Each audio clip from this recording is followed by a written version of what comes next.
안녕하세요. 저는 지금 이 순간에도 믿기 힘든 이야기를 하고 있습니다. 제 이름은 임서현. 올해 40을 코앞에 둔 평범한 주부였죠. 아니, 평범하다고 생각했습니다. 결혼 12년 차 강남 한복판 50평 아파트에 사 남편과 초등학교 4학년 아들 겉으로 보기엔 누가 봐도 부러워할 만한 삶이었어요. 하지만 여러분, 완벽해 보이는 것들 뒤에는 언제나 균열이 있습니다. 그리고 저는 그 균열을 발견했을 때 제 인생 전체가 하나의 거대한 거짓말 위에 세워져 있었다는 걸 알게 되었죠. 12년 전으로 돌아가 볼까요? 저는 그때 26이었어요. 막 대학을 졸업하고 평범한 회사에서 사무직으로 일하고 있었죠. 그때 소개팅으로 만난 사람이 바로 제 남편 강민준이었습니다. 정형외과 레지던트 3년차 키 181cm. 잘생긴 외모에 예의 바른 말투 첫인상부터 완벽했어요. 서연 씨, 저랑 커피 한 잔 더 하실래요? 그의 목소리는 따뜻했고 눈빛은 진실했습니다. 우리는 6개월 동안 연애했고 그는 청혼했어요. 한강이 보이는 레스토랑에서 무릎 꿇고 눈물까지 글썽이면서 서연아, 너만 있으면 나는 세상 다 가진 것 같아. 평생 너만 사랑할게. 저는 의심하지 않았습니다. 그의 말을, 그의 눈빛을, 그의 모든 것을. 결혼식은 화려했어요. 하객 300명 특급 호텔 신혼여행은 유럽 3주 돌아와서 입주한 이 아파트는 당시 시세로 15억. 당신 덕분에 이렇게 좋은 집에서 살게 됐어. 고맙소, 마누라. 남편은 그렇게 말했죠. 저는 미소 지었어요. 그때까지만 해도 제가 이 집 계약금의 절반을 낸 걸 그는 몰랐으니까요. 결혼 후 저는 회사를 그만뒀습니다. 남편이 원했어요. 전업주부가 되면 안 될까? 내가 벌어다 줄게. 당신은 집안 살림만 챙겨주면 돼. 솔직히 말하면 저도 나쁘지 않다고 생각했어요. 출근길 지옥철에서 벗어나 여유롭게 집안을 꾸미고 남편 뒷바라지하는 것. 드라마 같은 삶이잖아요. 그렇게 아들 준호가 태어났고 저는 완벽한 엄마가 되려고 했어요. 완벽한 아내가 되려고 했죠. 아침 6시에 일어나 남편 아침 차려주고 아들 도시락 싸서 학교 보내고 시댁에 일주일에 2번은 찾아가 안부 여쭙고 명절엔 당연히 시댁에서 3일을 보내고 집안은 언제나 티끌 하나 없이 깨끗하게. 남편 와이셔츠는 손빨래로 풀 먹여서 다림질까지. 저는 제 존재 이유가 이 가족을 위한 거라고 믿었습니다. 그게 사랑이라고 생각했어요. 6개월 전이었습니다. 정확히는 3월 15일 화요일 저녁 남편이 늦게 들어왔어요. 밤 11시. 오늘 응급수술이 길어져서 미안. 그는 피곤한 표정으로 넥타이를 풀었죠. 저는 전자레인지에 데운 저녁을 내왔어요. 고생했어요. 어서 드세요. 그런데 뭔가 이상했습니다. 남편 셔츠에서 나는 향기. 제가 빨래할 때 쓰는 섬유유연제 향이 아니었어요. 더 달콤하고 더 여성스러운 향. 그리고 목 부분에 희미하게 남아있는 립스틱 자국. 심장이 쿵 하고 내려앉았습니다. 목에 뭐 묻었네요? 제가 조심스럽게 물었죠. 남편은 거울을 보더니 당황한 표정으로 손으로 문질렀어요. 아, 수술실에서 가운 입다가 묻은 것 같네. 요즘 색깔 있는 마스크 많이 쓰잖아. 그는 웃으며 대수롭지 않게 넘겼어요. 저도 그렇게 믿으려 했습니다. 하지만 그날부터 모든 게 달라 보이기 시작했죠. 그 후로 남편의 늦은 귀가가 잦아졌습니다. 오늘 응급 환자, 컨퍼런스 준비, 학회 자료 검토, 핑계는 그럴듯했어요. 의사니까요. 하지만 뭔가 달랐습니다. 예전엔 늦게 들어와도 제게 먼저 연락했거든요. 오늘 늦을 것 같아. 먼저 자도 돼. 그런데 요즘은 연락도 없이 그냥 들어와요. 그리고 핸드폰. 예전엔 거실 소파에 아무렇게나 놔두던 사람이 이제는 화장실 갈 때도 들고 가요. 샤워할 땐 화장실 세면대 위에 페이스다운으로 놔두고 제가 핸드폰 좀 보려고 손 뻗으면 그는 재빠르게 들고 가버리죠. 왜? 뭐 필요한 거 있어? 경계하는 눈빛으로 저는 미쳐가는 기분이었습니다. 의심하고 싶지 않았어요. 12년을 함께한 남편인데, 아들의 아버지인데, 하지만 제 본능이 계속 말하고 있었어요. 뭔가 잘못됐다고. 그리고 결정적으로 어느 날 남편 양복 주머니에서 호텔 카드키가 나왔습니다. 강남 역삼동에 있는 5성급 호텔 우리 집에서 차로 10분 거리. 저는 그날 밤 잠을 이룰 수 없었어요. 남편은 옆에서 곤히 자고 있었죠. 편안한 얼굴로 저는 그 얼굴을 보며 생각했어요. 내가 너무 예민한 걸까? 혹시 의사 동료들이랑 회식하고 2차로 간 걸 수도 있잖아. 호텔 카드키쯤이야. 얼마든지 이유가 있을 수 있어. 스스로를 설득하려 했습니다.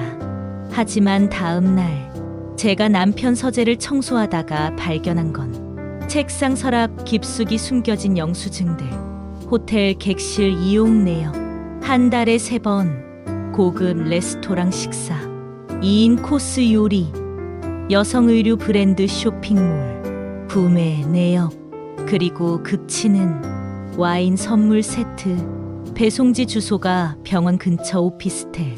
저는 그 자리에 주저앉았습니다. 손이 떨려서 영수증을 잡을 수도 없었어요. 머릿속이 하얘졌어요.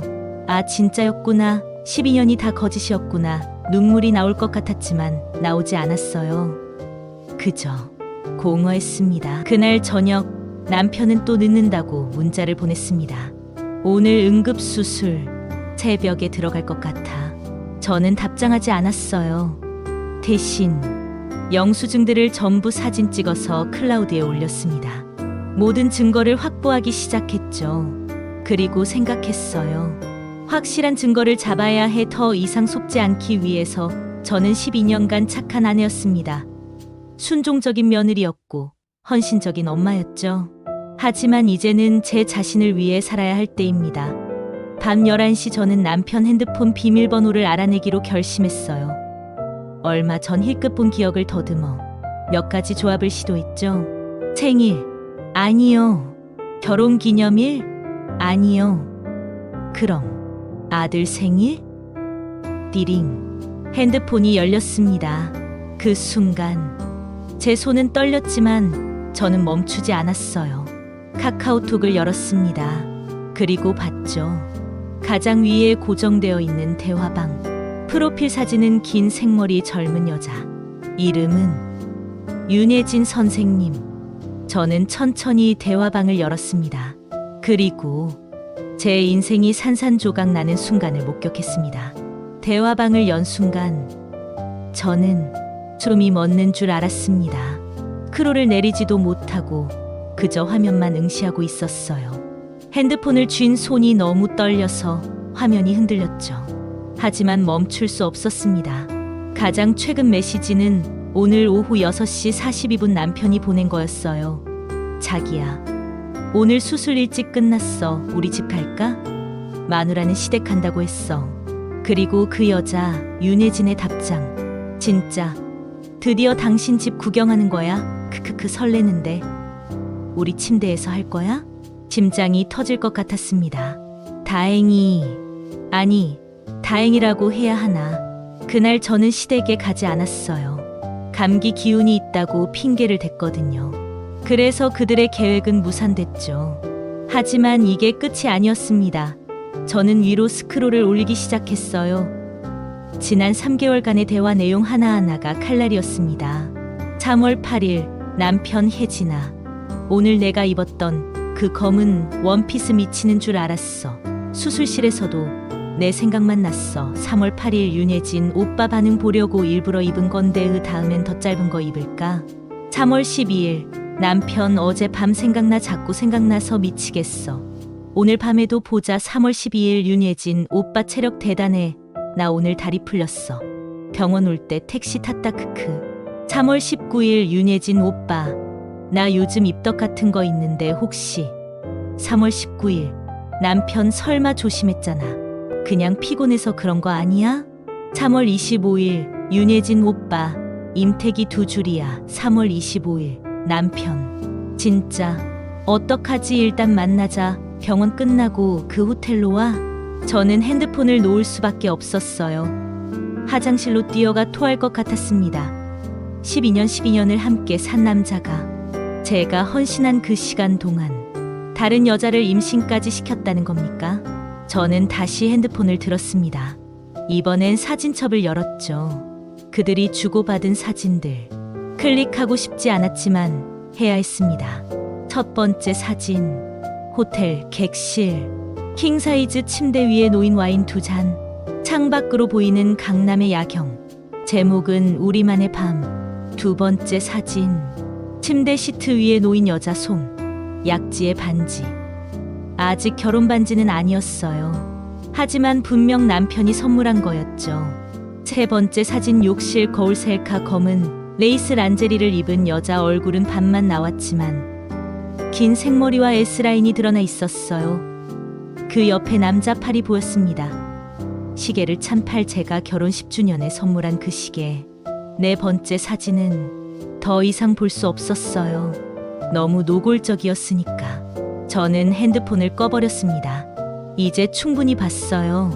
충분히 알았죠. 제 남편이 어떤 사람인지, 제 결혼 생활이 얼마나 허무한 것이었는지.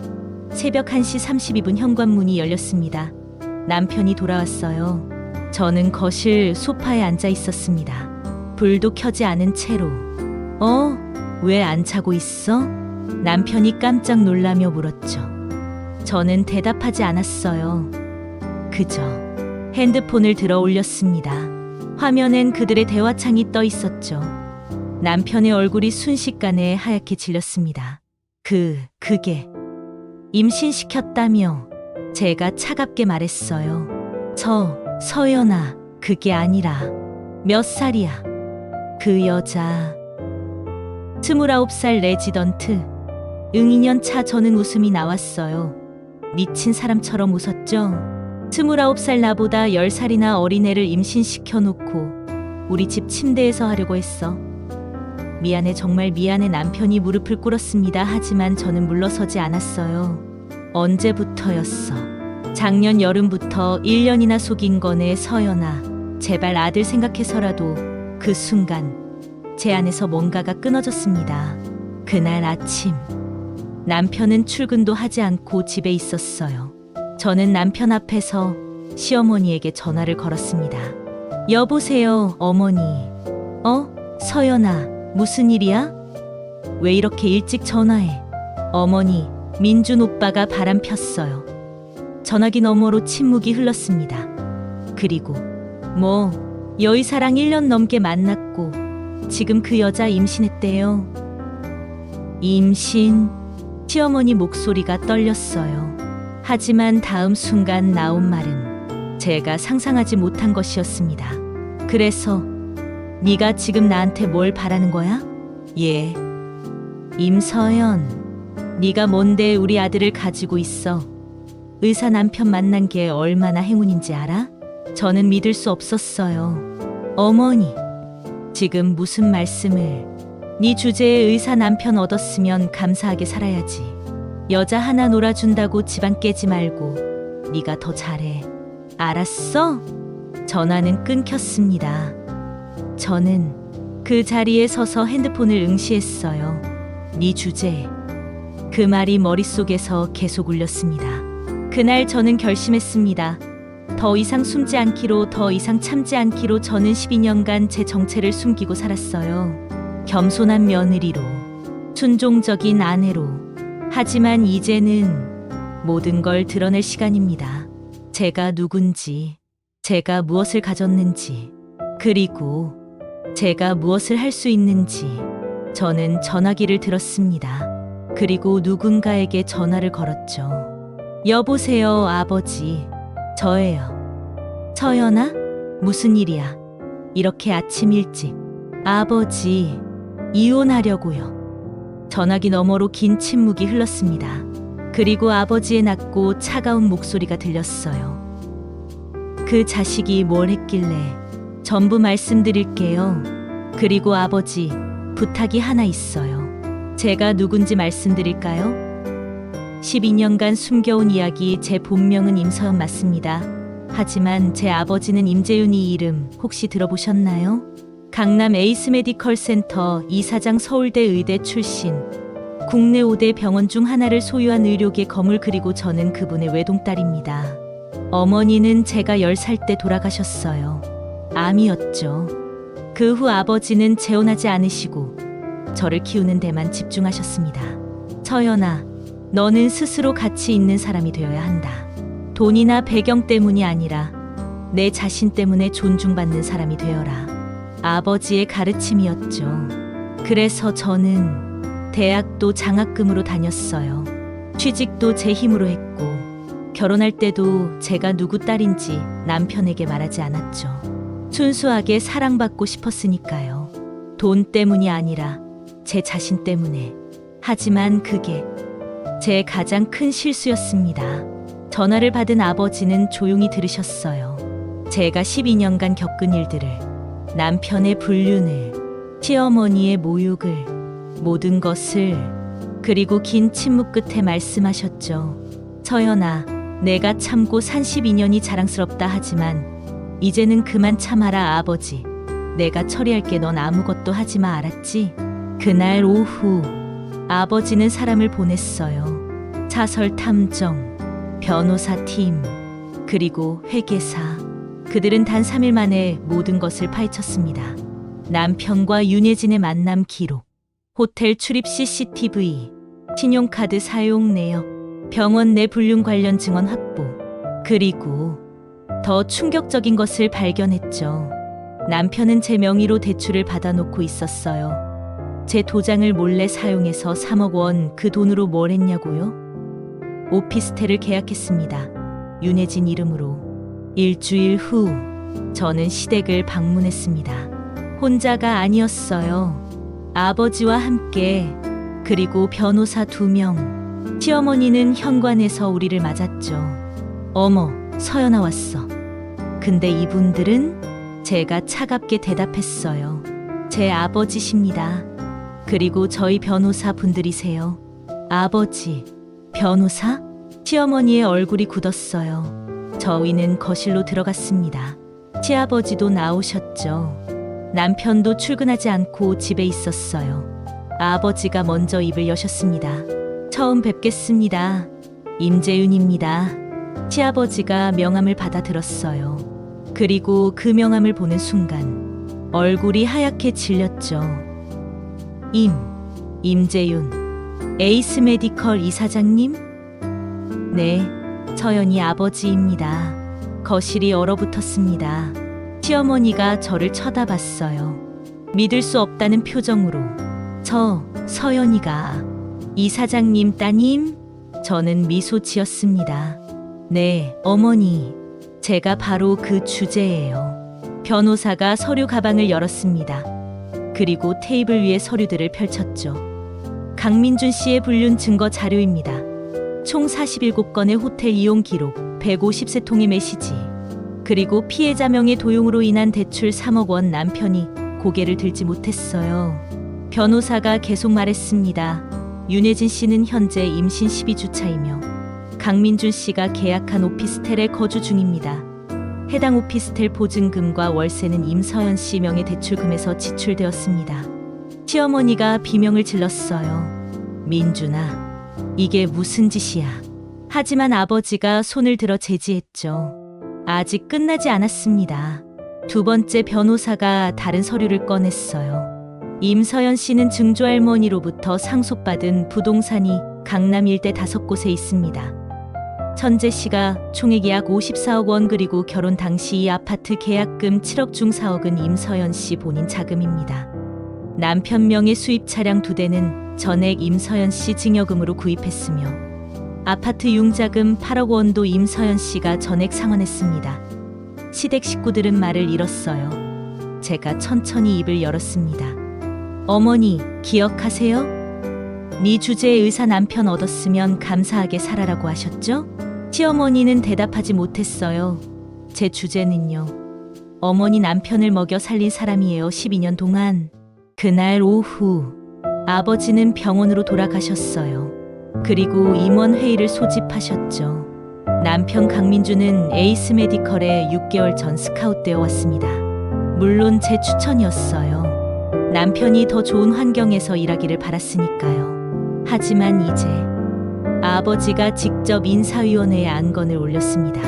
강민준 정형외과 과장, 병원 윤리 규정 위반 및 도덕적 해이로 인한 징계, 병원 내 불륜, 후배 의사와의 부적절한 관계, 그리고 결정적으로 환자 수술 중 부주의 기록까지 발견됐죠.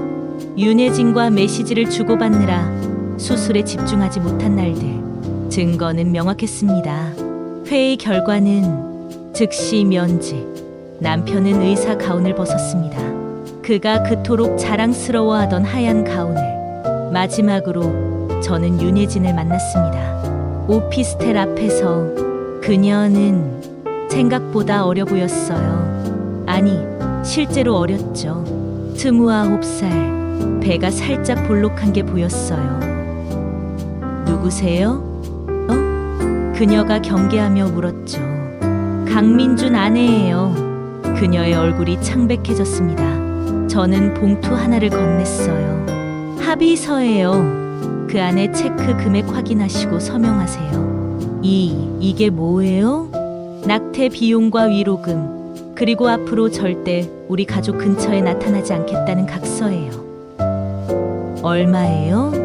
5천만 원. 그녀의 눈이 커졌어요. 그리고 이 돈 받으면 강민주는 끝이에요. 그 사람 병원에서 잘렸어요. 앞으로 취직도 어려울 거예요. 제 아버지가 의료계에 알렸으니까. 그럼 저는 차갑게 웃었습니다. 당신 선택이에요. 5천 받고 인생 리셋하거나 아니면 백수 남자에 기다리거나. 그녀는 떨리는 손으로 펜을 집었어요. 그리고 저명했습니다. 2개월 후 서울가정법원. 이혼 조정 첫 기일이었습니다. 저는 검은색 정장을 입고 법정에 들어섰어요. 제 뒤에는 변호사 3명, 그리고 아버지. 맞은편에는 남편과 시댁 식구들, 그리고 그들의 변호사 1명. 판사님이 서류를 검토하시더니 입을 여셨습니다. 원고 측 주장을 요약하면 피고의 불륜과 재산 횡령, 그리고 이에 대한 위자료 청구와 양육권 요구입니다. 맞습니까? 저희 변호사가 대답했죠. 네, 재판장님. 증거 자료는 이미 제출했습니다. 판사님이 남편 쪽을 보셨어요. 피고 측은? 남편의 변호사가 일어섰습니다. 재판장님, 원고 측 주장에는 과장이 있습니다. 피고는 잠시 실수를 했을 뿐이고 가정을 지키고 싶어 합니다. 저는 웃음이 나왔어요. 실수? 1년 넘게 다른 여자를 만나고 임신까지 시킨 게 실수라고요? 판사님이 증거 자료를 넘기셨습니다. 호텔 이용 기록 47건, 메시지 153통, 그리고 피해자 명의 도용 대출 3억. 이게 실수입니까? 법정이 조용해졌어요. 판사님이 말씀하셨습니다. 이혼 사유는 명백합니다. 원고 청구대로 2억 원을 인정합니다. 시어머니가 비명을 질렀어요. 2억이요? 그럼 우리가 어떻게 살아요? 판사님이 조용히 하라는 눈빛을 보내셨죠. 그리고 양육권은 원고에게 귀속시킵니다. 미성년자 강준호 군의 복리를 고려할 때 현재 생활 환경을 유지하는 것이 적절하다고 판단됩니다. 남편이 벌떡 일어났어요. 재판장님, 제 아들입니다. 면접권이라도. 면접권은 월 2회, 매회 4시간으로 제한합니다. 단 원고의 동의하에 조정 가능합니다. 남편이 주저앉았습니다. 12년간 제가 키운 아들, 제가 밤새 간호하고 학교 보내고 사랑을 쏟은 아들, 그 아이는 저와 함께 있을 겁니다. 법정을 나서는데 시어머니가 제 팔을 잡았어요. 서연, 제발 민준이한테 일자리라도 부탁 좀. 저는 그 손을 뿌리쳤습니다. 어머니, 기억하세요? 네 주제에 의사 남편 얻었으면 감사하게 살라고 하셨잖아요. 이제 어머니가 그 주제를 지키실 차례예요. 가장 힘든 건 아들에게 진실을 말하는 일이었습니다. 준호는 이제 10살. 아빠를 좋아하는 아이였죠. 저는 준호를 무릎 위에 앉히고 말했어요. 준호야, 엄마가 할 말이 있어. 응, 엄마. 엄마랑 아빠가 앞으로 따로 살기로 했어. 준호의 눈이 커졌습니다. 왜? 아빠가 뭐 잘못했어? 저는 신중하게 단어를 골랐어요. 아빠가 엄마한테 거짓말을 많이 했어. 그래서 엄마가 더 이상 같이 살 수 없게 됐어. 그럼 너는 엄마랑 살 거야. 아빠는 한 달에 2번 만날 수 있어. 준호가 울기 시작했어요. 싫어. 나 아빠도 보고 싶은데. 저는 아들을 꼭 안아주었습니다. 준호야, 엄마는 너를 지키고 싶었어. 거짓말 속에서 사는 것보다 진실 속에서 사는 게 더 중요하거든. 엄마는 나 버리지 않을 거지? 절대 안 버려. 엄마는 준호 편이야. 언제까지나. 그날 밤 준호는 제 품에서 잠들었어요. 작은 손으로 제 옷을 꼭 쥐고서. 저는 그 작은 손을 보며 다짐했습니다. 이 아이만큼은 행복하게 키우겠다고. 1년이 지났습니다. 지금 저는 에이스 메디컬 경영기획실 이사로 일하고 있어요. 아버지 밑에서 병원 운영을 배우고 있죠. 처음엔 어려웠어요. 12년 만에 다시 일하는 거니까. 하지만 생각보다 제가 능력이 있더라고요. 숨겨왔던 거죠. 12년간. 이제는 당당하게 제 이름으로 일합니다. 이사님, 이번 분기 보고서입니다. 수고하셨어요. 검토 후 피드백 드릴게요. 자연스럽게 준호는 잘 지내고 있어요. 처음 몇 달은 힘들어했지만 지금은 적응했죠. 학교 성적도 올랐고 친구들도 많아졌어요. 무엇보다 웃음이 많아졌습니다. 엄마, 오늘 학교에서 발표 잘했어. 선생님이 칭찬했어. 우와, 정말 우리 준호 최고네. 행복한 순간들, 거짓 없는 순간들. 이제 저는 후회하지 않습니다. 그러던 어느 날 병원 로비에서 낯익은 사람을 봤습니다. 강민준, 제 전 남편. 1년 만이었어요. 그는 많이 초췌해져 있었습니다. 양복도 구겨져 있었고 수염도 제대로 안 깎은 듯 했죠. 그가 저를 봤어요. 우리의 눈이 마주쳤습니다. 그는 고개를 숙였어요. 그리고 지나쳐갔죠. 저는 그의 뒷모습을 보며 생각했습니다. 불쌍한 사람 미워하지 않았어요. 이젠 그저 가엾었습니다. 자신이 가진 것의 소중함을 몰랐던 사람. 욕심 때문에 모든 걸 잃은 사람. 나중에 들었어요. 그가 지방 소도시 작은 의원에 취직했다고. 월급은 전의 절반도 안 된다고.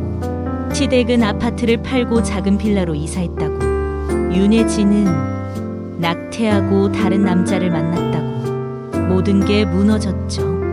단 한 번의 선택 때문에. 오늘 아침 저는 준호와 함께 아침을 먹었어요. 아버지도 함께. 우리 셋이서. 외할아버지, 나 오늘 태권도 승급 심사 있어. 오, 그래? 우리 준호 꼭 합격하겠네? 당연하지.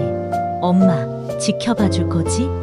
그럼 엄마가 제일 크게 응원해 줄게. 웃음소리가 가득한 식탁. 이제 이 웃음엔 거짓이 없습니다.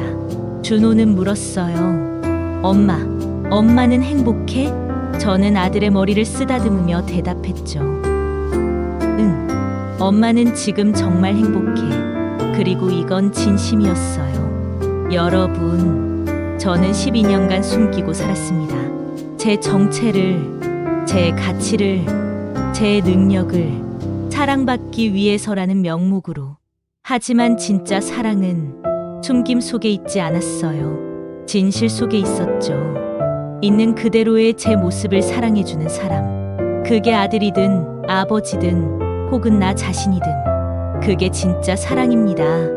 네 주제라는 말, 그 말은 제 인생을 바꿨어요. 역설적이게도 그 모욕이 저를 깨웠죠. 제가 누군지, 제가 무엇을 할 수 있는지 이제 저는 당당합니다. 임서연, 에이스 메디컬 이사, 그리고 무엇보다 준호의 엄마. 이게 제 정체이자 제 자랑입니다. 여러분도 기억하세요. 누군가 여러분을 무시할 때 누군가 여러분의 가치를 폄하할 때 그게 여러분을 깨우는 신호일 수 있다는 것을. 더 이상 숨지 마세요. 더 이상 참지 마세요. 당신은 당신이 생각하는 것보다 훨씬 강합니다. 저는 이제 압니다. 제 주제가 어디인지를. 그건 제가 정하는 겁니다. 다른 누구도 아닌 저 자신이. 감사합니다. 제 이야기를 들어주셔서. 여러분의 주제는 누가 정합니까? 당신 스스로인가요? 아니면 다른 사람인가요? 이 이야기가 궁금하다면 시리즈 1을 구독과 좋아요, 알림 설정 부탁드려요. 다음 사연에서 또 만나요.